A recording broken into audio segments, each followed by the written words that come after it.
Hi everyone, I'm Ramsey Jones and this is Jonesing for Fitness. Today's another edition of me counting my macros without planning it out. Let's see how close I can get to it. So I started off the day with a banana. It's about a medium size, which is 24 grams of carbs.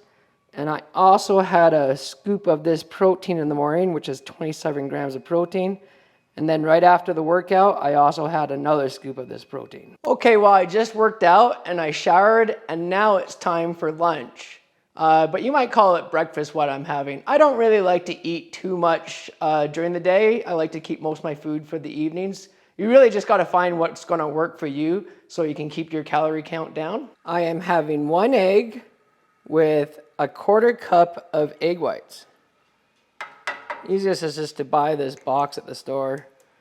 And with it, I'm gonna have an English muffin and some dark roast peanut butter. So this 1 egg yolk really helps with the flavor of having egg whites, and the egg whites is just full of protein. And then I just like to scramble it up and put some salt and pepper on it. All right, so I got about a tablespoon of peanut butter on the English muffin. And this whole meal comes out to 27 grams of carbs, 23 grams of protein, and 15 grams of fat. Okay, time for my afternoon snack. I'm gonna have one of these ONE protein bars. I really like the almond kind.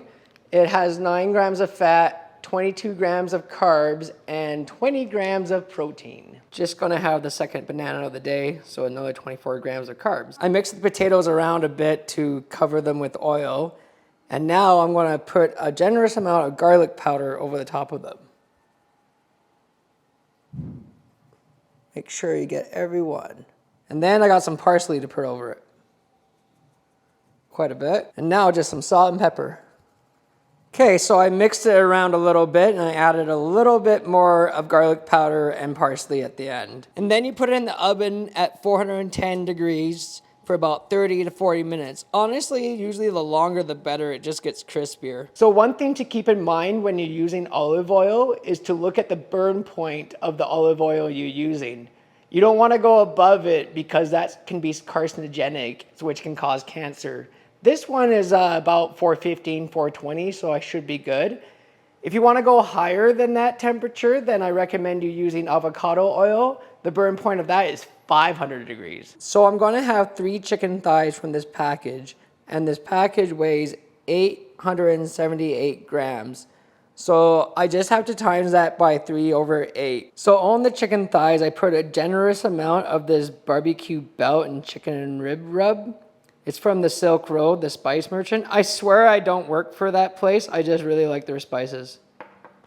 So you can see how thick a layer. I put it on both sides. Okay, so every 10 minutes or so, take these out of the oven and give them a tossing around, just so we can crisp up each side of the potato. Got the chicken on the barbecue now. I'm gonna put it on one side for about 7 minutes and then flip it to the other side for another 7 minutes, and then I'll add the barbecue sauce. So while the food is cooking, I'll let you know about my treat I'm having tonight. I'm having this non-alcoholic beer. I'm gonna have a couple of them actually, and it's only 8 grams of carbs. Just before I put the barbecue sauce on the chicken, I'm gonna put the asparagus in the oven. All I did with this is sprinkle some garlic powder, salt, and pepper over the top of it and use the rest of that olive oil that I had left over. I like my asparagus pretty al dente, so only 6 to 7 minutes in the oven. So it's been 7 minutes on each side with the chicken, and I'm gonna put this Kraft chicken and rib sauce on. It's a really good combination with the seasoning I put on the chicken. And I'm gonna estimate about 2 tablespoons of this barbecue sauce I'm gonna put on here. This is hard to do with a camera. Ow, I'm burning my hand. Oh, I totally missed. Okay, I'll show you what it looks like later. When you coat one side, let it cook for another minute and then flip it and then coat the other side and let it cook for another minute. All right, so here's the finished product. And apparently for the YouTube algorithm, it really likes stupid faces for the thumbnail, so here it is. Oh, I'm gonna drop the food. I'm going to eat this right now before it gets cold, and then I'm going to give you a summary of the macros after I'm done eating this. Okay, I am so full. That was a massive dinner. But the reason I like doing that is because I'm not going to snack anything tonight. And I find that's the hardest part of a diet is the nighttime. I'm always wanting to snack. So that's why I have such a big meal at night. To go over the macros for today, out of 200 grams of protein, I ate 206 grams. So it's a tiny bit over there. And then I had 62 grams of fat out of 64 grams. And then I had 187 grams out of 188 grams of carbs. And that's pretty good. The reason why I'm able to hit this so closely without planning is I just eat like a little bit during the day, and then when it comes to the meal at night, I calculate how much more food I have to eat. And I find this is this really easy way to count your macros, because then you don't have to meal plan beforehand, and that's like way too annoying to do. So if you enjoyed this content, please subscribe to my channel and like this video, and stay tuned for more jonesing for fitness.